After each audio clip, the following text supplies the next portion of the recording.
మీకు లోకంలో ఎప్పుడైనా రెండు మాటలు వినపడుతుంటాయి. ఎంత ప్రమాదకరమైన విషయమైనా కానివ్వండి, ఇంత పెద్ద కష్టం వచ్చిందండి అన్నారనుకోండి, రుద్రాభిషేకం చేయించండి, సుందరకాండ పారాయణ చేయండి, చండీ హోమం చేయించుకోండి, ఇవి చెప్తుంటారు. చండీ హోమం అంత శక్తివంతం అవడానికి కారణం, అంత రక్షణ కలిగి ఉండడానికి కారణం దుర్గమ్మ తల్లి యొక్క వైభవం దాని ఎందు ప్రకటనమైంది. అందుకే దాని పేరే దుర్గా సప్తశతి.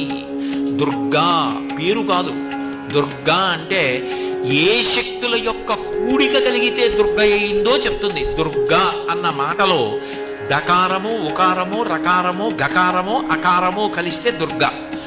ద అంటే దైత్యనాశనం. అట్లాగే ఉకారం విఘ్నమును పోగొడుతుంది. విఘ్నం అంటే కార్యహంతి, ఇంకా పని జరగకుండా పోతుంది. అట్లా జరగకుండా పోయేటట్టు చేయగలిగిన, విఘ్నమును తొలగించగలిగినటువంటిది ఆ